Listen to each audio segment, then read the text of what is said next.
French slang is not just for young people. In fact, if you want to sound more fluent when speaking French, and if you want to better understand French people when they speak, it's very useful to learn some common slang words in French. In today's compilation video, we will revisit some of my most popular videos about French slang. You will learn around 20 new informal French words that you can add to your vocabulary. This will help you become more fluent in French. Ready? C'est parti! It doesn't matter whether you've been learning French for 1 month or 10 years.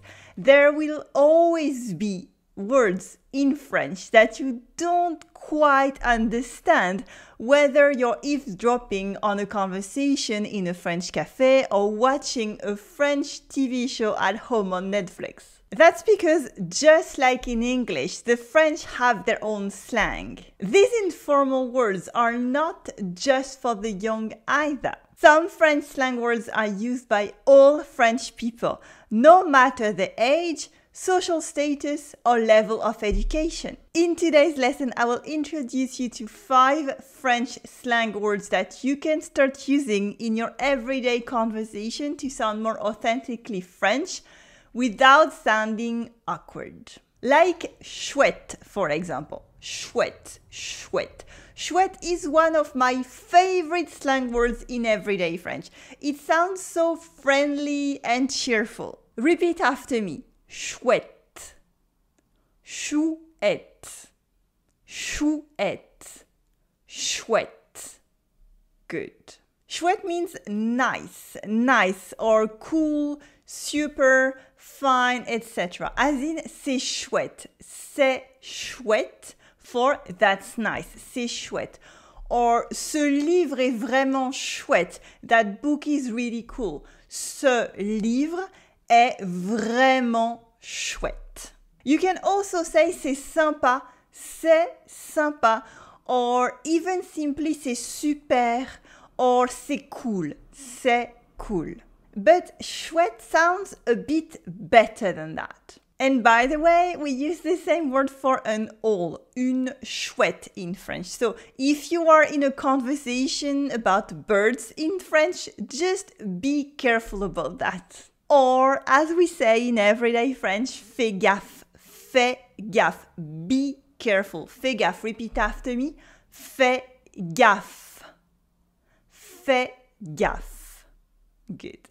It's a way to say attention, careful, but a bit more casual. And people of all ages can use the verb faire gaffe. In everyday life, it's absolutely fine. And you can use it for yourself. For example, je fais gaffe is I am careful. Tu fais gaffe is you are being careful, etc. Une gaffe is, of course, a gaffe. We also have une bourde for a blunder. And also un faux pas, and une erreur for a mistake, une erreur. So we can say faire une gaffe as in, oups, j'ai fait une gaffe. Oups, j'ai fait une gaffe, or oops, I made a mistake. Before I move on to the rest of the lesson, I want to mention that on my blog post for today's lesson, there is much more about this particular word and slang in general, because it is huge. You can get also this full lesson in writing, a few extra resources, and it's all downloadable for free. Just click on the link in the description below the video. Oh, and of course, une gaffe is tied to the very famous character of bande dessinée, Gaston Lagaffe. Gaston comes from the very famous comic books from Belgian author André Franquin. He is a very well-known part of the French-speaking culture as a figure of a very lazy employee who is also creative and very well-meaning. The Gaston comic books made me laugh throughout my childhood. Which brings us, of course, to the next slang word, which is se marrer. Se marrer is to laugh in everyday French. It has nothing to do, by the way, with la marée. La marée is the tide. So, for instance, you can use je me marre, I am laughing, je me marre. Or you can use also marrant, funny, as in c'est marrant. C'est marrant, that's funny, or c'est trop marrant, that's so funny. Or, for everything that is a bit surprising, just like in English. An example. Ah, c'est marrant, je savais pas. Ah, funny, I didn't know that.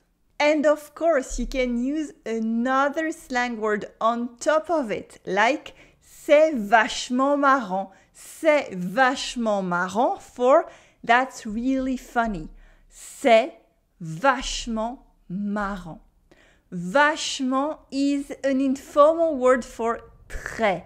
Très, which means very in French. It comes from la vache, the cow, la vache. Vachement is really common and it's not rude at all. It's not very elegant either, and I have to be honest here, my grandmother used to tell me, don't use this word, Geraldine. It's awful. But now everyone uses it, even my parents. And you can also mix it with other words as well, like Juliette est une nana vachement chouette. Juliette is a really great gal.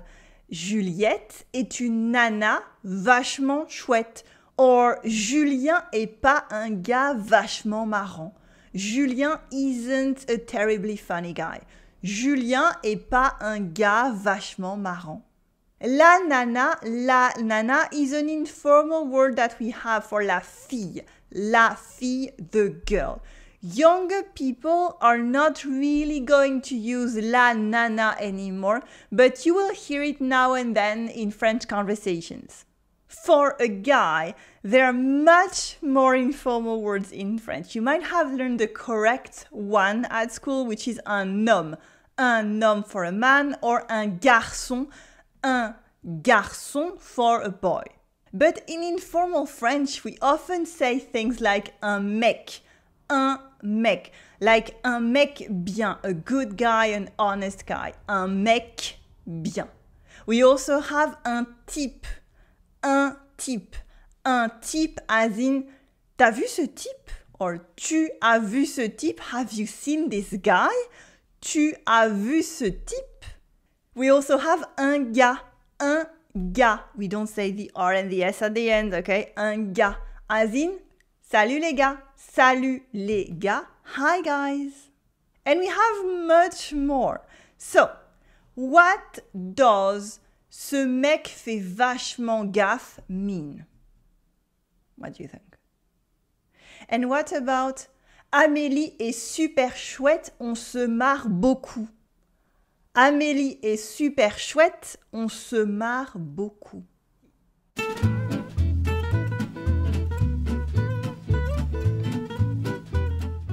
C'est chaud. C'est chaud is a good example of why you would want to stay up to date in your informal French. Because it can mean it's hot, as in, attention, c'est chaud. Be careful, it's hot. Attention, c'est chaud. And there is more to say about chaud, of course. You'll find more details in the written lesson with extra resources in the blog post for today's lesson on my website. Just click in the link in the video description and it's all free. But in everyday spoken French, we would more often use c'est chaud as in it's difficult. For example, c'est chaud d'apprendre tous les verbes en français. It's hard to learn all the French verbs. C'est chaud d'apprendre tous les verbes en français. J'ai un train dans 10 minutes, ça va être chaud. I have a train in 10 minutes, it's going to be difficult to catch it. J'ai un train dans 10 minutes, ça va être chaud. Or you can use it as a simple adjective as well. Le test était chaud, mais je pense que ça va aller. The test was hot, difficult, hard, but I think it will be fine. Le test était chaud, mais je pense que ça va aller. There is also a meaning of hardcore or too much. For example, tu as vu ce qu'il a fait? C'est chaud. Did you see what he just did? That's really hardcore. Tu as vu ce qu'il a fait? C'est chaud. Or with a roommate, for example, bon, Lionel, j'ai pas de problème avec ta vaisselle sale, mais là, c'est chaud quand même.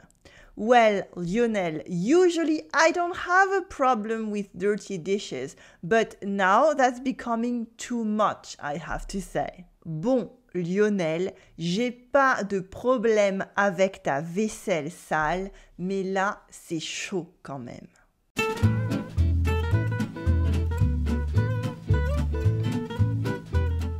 Kiffer, kiffer means to love. Aimer in French, aimer, or apprécier, apprécier, to enjoy.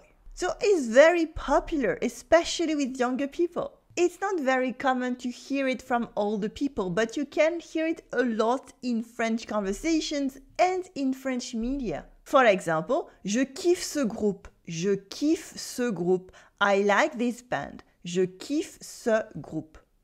On est là pour kiffer. We are here to have a good time. On est là pour kiffer. Or even, je te kiffe. I like you or I love you, but with less formality. Je te kiffe. It comes from an Arab word, le kiff, meaning pleasure and good time. Like, c'est le gros kiff. C'est le gros kiff. That's a very enjoyable moment. C'est le gros kiff.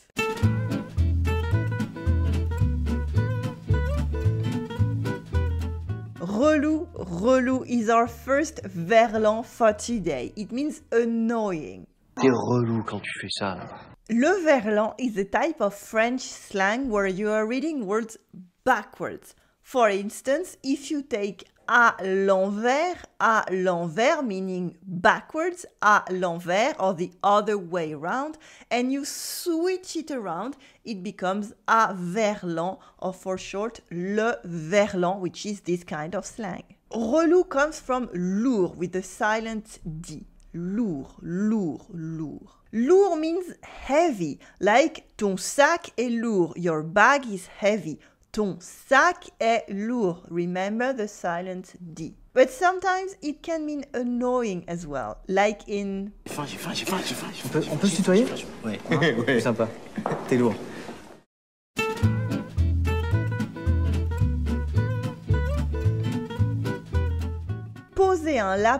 Poser un lapin should be a cute thing.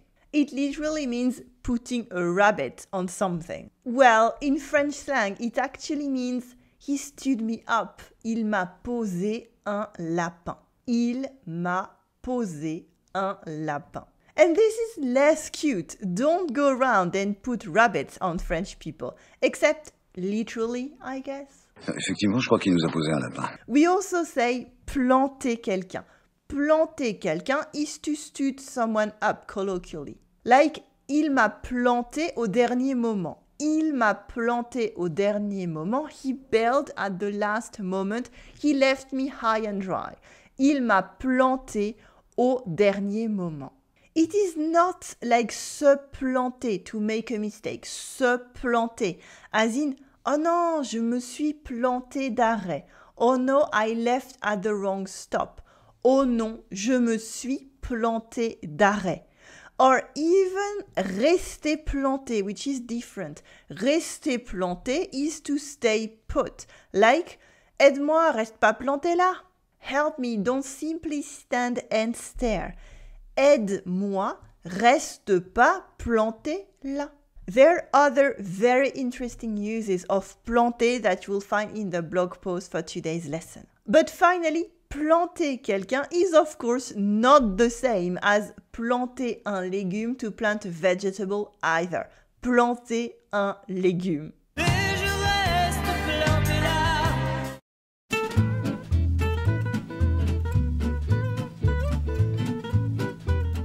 In colloquial French, se faire des films means to fantasize, like making movies in your head.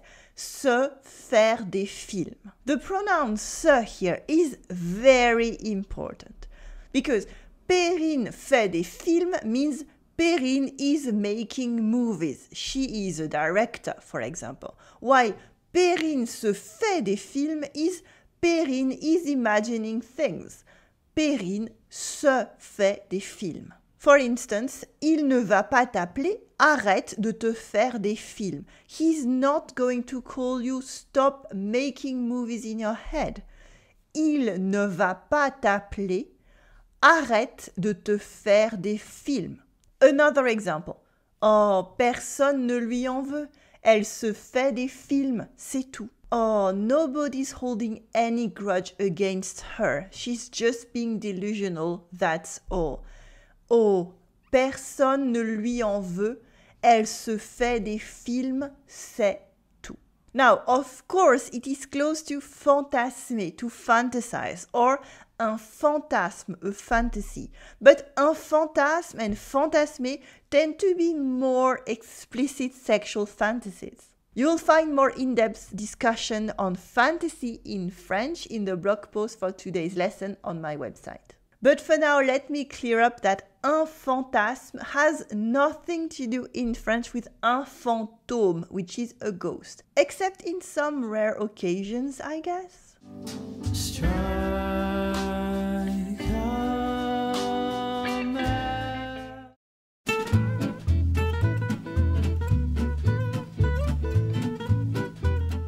Vachement is a very funny French colloquial word. Literally, it means like a cow. But in everyday French, it always means très for very or beaucoup for a lot. Ça vous a plu? Ouais, vachement. C'est vachement bien is informal, c'est vachement bien. It means it's really good, that's very good. You can replace it by c'est très bien if you want, or c'est super bien. C'est très bien, c'est super bien, c'est vachement bien. All mean the same. We also have il y a vachement de monde. Il y a vachement de monde. There's a lot of people, which is an informal way to say il y a beaucoup de monde. Il y a beaucoup de monde. In modern colloquial French, we very often use trop, that means too much, instead of très, that means very. Like c'est trop bien, that literally means it's too good, but actually means that's very good. Of course, you'll need the context to decide if trop is a colloquial use that means très, or if it actually means too much. For example, oh, tu es trop gentille, merci beaucoup. Oh, you're too nice, thank you so much. Here it's a colloquial way to say you're very kind, thank you. It's different from oh, tu es trop gentille, arrête de te laisser faire. Here it means, oh, you are too much of a nice person, stop being a pushover. We are using the real meaning of trop. This is too much, you have to do something about it.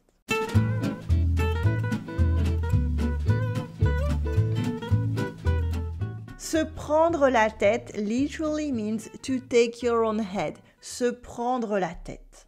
But it's not about Saint-Denis or anything like that. In modern colloquial French, we use the expression to mean to stress out. It's a bit like holding your brain hostage to the worry. For example, ça fait 1 heure que je me prends la tête sur ce problème. Ça fait 1 heure que je me prends la tête sur ce problème. I have been stressing out on this problem for an hour. Ça fait 1 heure que je me prends la tête sur ce problème. We also have détends-toi, tu te prends trop la tête. Relax, you're over-worrying. Détends-toi, tu te prends trop la tête. It is colloquial, but it has rules. It is not je prends ma tête, or you are straight back in Saint-Denis territory again. It is specifically je me prends la tête. And that's how it is. You can take someone else's head as well. Like for example, arrête, tu me prends la tête. Stop, you are bothering me. Arrête, tu me prends la tête. As in, you're confronting me and I don't like it. Arrête, tu me prends la tête. You can also have il lui a pris la tête toute la soirée. Il lui a pris la tête toute la soirée. He's been bugging her the whole evening. Il lui a pris la tête toute la soirée. So if you ever hear this expression in a French conversation, it is not about taking someone's head off. Or is it? Do you ever feel like you have big gaps in your French vocabulary? This is perfectly normal. Even if you've been learning French for decades, there will always be words that you simply don't know. And there are many reasons for this. One of them being that some of the words that you use in your everyday conversation in English don't have a real translation in French. It's true, there are many words in English that don't translate into French. In today's lesson, we're going to cover some of these English words that don't translate into French, and I will show you some vocabulary that you can use in French to express a similar meaning.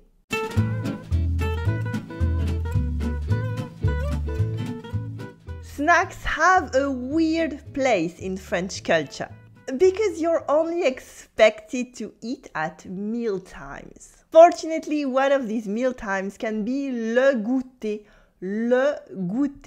a light bite in the afternoon, especially for children after school. But we do still sometimes feel hungry during the day. It's just that there is no culturally sanctioned word for it in French. I mean, there is un encas that you probably heard about, un encas, but it's rarely used. No, we would rather phrase it differently and use a verb instead.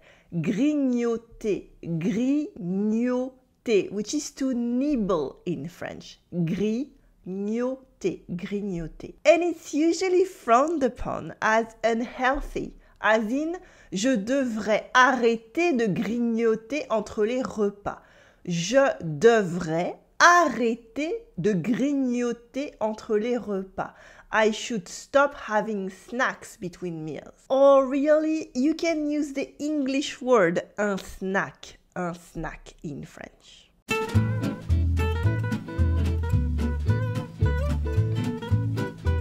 Rude is a false friend. We do have the adjective rude in French, but it's slightly different. Rude can be used for a difficult task or a harsh weather or brutal treatments. But we don't use it for everyday impoliteness or offensive bad manners. We would rather use impoli for impolite, or grossier for vulgar. But these words are more about a breach of etiquette rather than hurt feelings. And that's a nice summary of the stereotypical cultural differences between the French and the American people. A step further is insultant for insulting, insultant, and agressif. Agressif is even further for aggressive. Agressif. Now, you will find more details about rude in French in my blog post for today's lesson over at my website, as well as the full written transcript for all the words that we're going to cover today and the extra content to dive deeper into the subject and cultural differences. And it's all free. You only need to click in the link in the description below the video.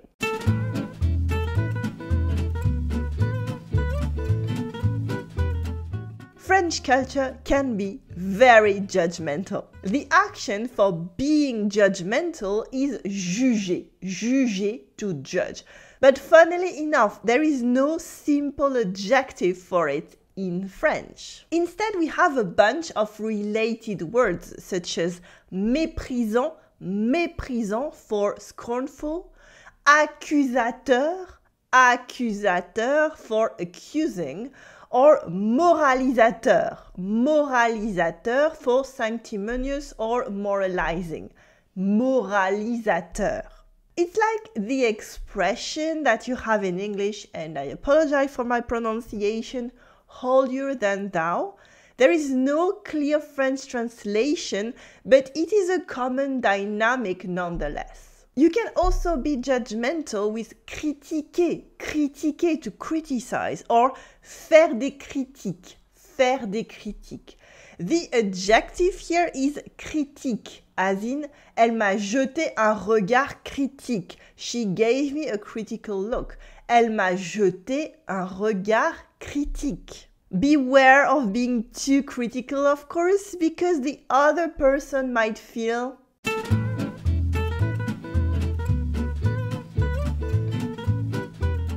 the French adjective offenser, offenser technically exists. And yes, it means offended, but it's been outdated for a long time. In French, it sounds like it would be more appropriate to a situation in the 18th century, like a duel with swords. Similarly, l'offense, offense, l'offense, and offensif, offensif is basically only used for sports and the military.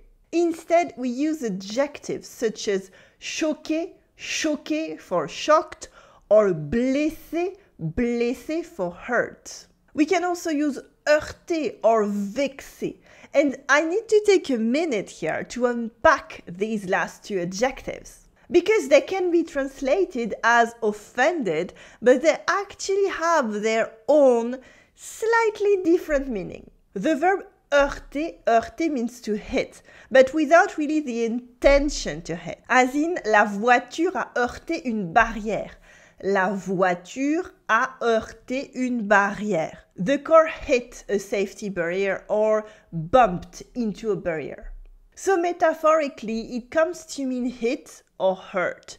J'ai été heurté par tes paroles. J'ai été heurté par tes paroles. I've been struck by your words. I've been hurt by your words. J'ai été heurté par tes paroles. Meanwhile, vexer, vexer is to pique someone's pride, to hit someone's self-assurance. As in, tu ne m'as pas invité, ça m'a vexé, je suis vexé. You didn't invite me, it hurt my pride. Tu ne m'as pas invité, you can do la liaison here if you want. Ça m'a vexé, je suis vexé. So offended in French is a bit of a mix between heurter and vexer. A hit that can hurt, but also an attack on your pride. Now, in real life, meanings can change, and with the influence of American culture on French discourse, French people, especially the younger ones, are more and more using a kind of Americanized word, offenser, offenser. And they use offenser as a direct translation in the meaning of the American word offended. It's not spread everywhere yet, but you can hear it now and then. And a similar thing is happening with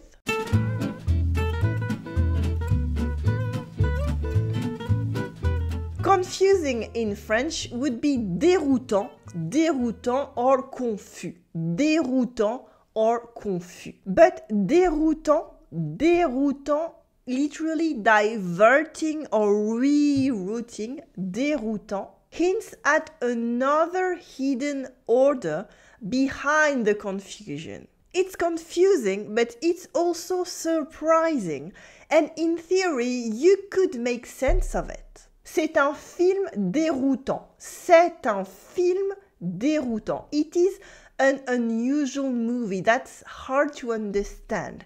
C'est un film déroutant. Meanwhile, confus, confus is more passive. As in, c'est un film confus. It is a messy movie that doesn't know how to make its point. C'est un film confus. C'est un film confus. And again, like for offended, some French people started to use a direct, clumsy translation, creating the word confusant. Confusant.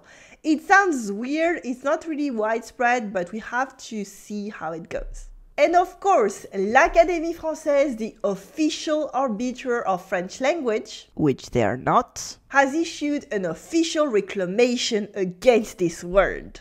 They recommend using troublant, which means troubling, or perturbant, perturbant, which means disturbing instead. But once again, the meanings don't exactly match. Speaking of the impact of big organization on language, our next word is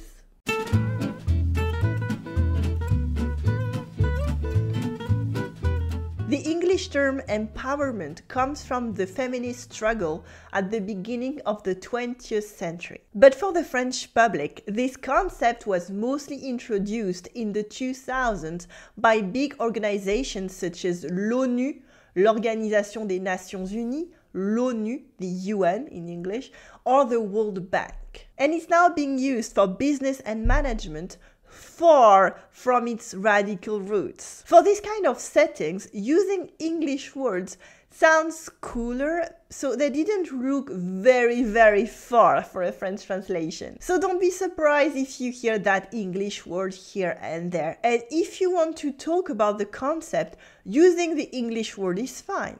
But let's talk about its potential translation in French as well. The official translation is l'autonomisation. L'autonomisation. But it sounds a bit too robotic, l'autonomisation. La responsabilisation also works, but it sounds a bit judgmental. Another possibility we have is l'émancipation. L'émancipation.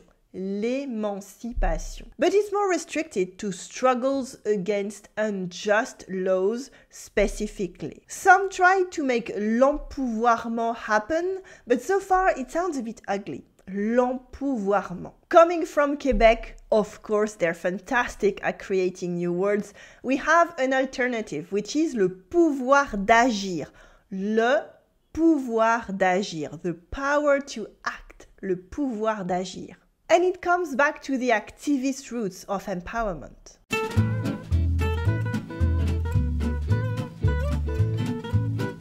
The main French translation of awkward would be gênant. Gênant. J'ai eu un moment gênant avec Julien. I had an awkward moment with Julien. J'ai eu un moment gênant avec Julien. Or gêné. Désolé, je suis un peu gêné. Sorry, I'm being a bit awkward. But once again, the translation is a bit awkward.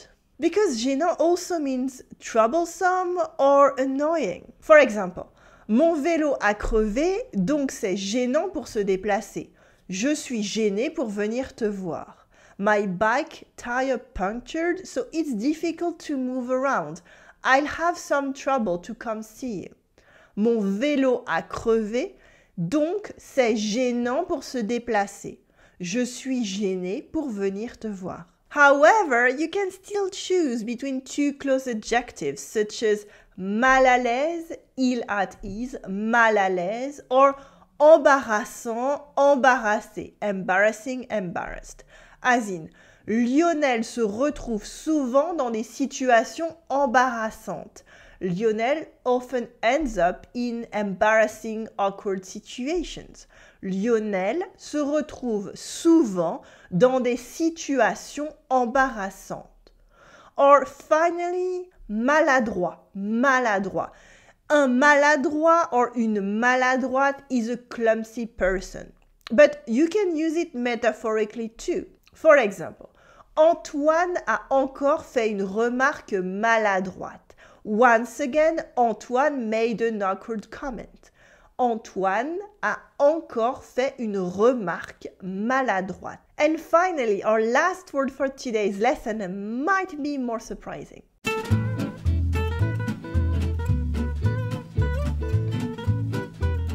French people love to eat well, but not between meals, remember? Anyway, there is no French word for foodie. And yes, there are of course many great French restaurants in France and many people really enjoy fine dining. But it didn't really become a widespread hobby or a one-word concept. Now, you can use expressions to talk about your foodie preferences, like Un amateur de bonne cuisine or une amatrice de bonne cuisine. Un amateur de bonne cuisine or une amatrice de bonne cuisine.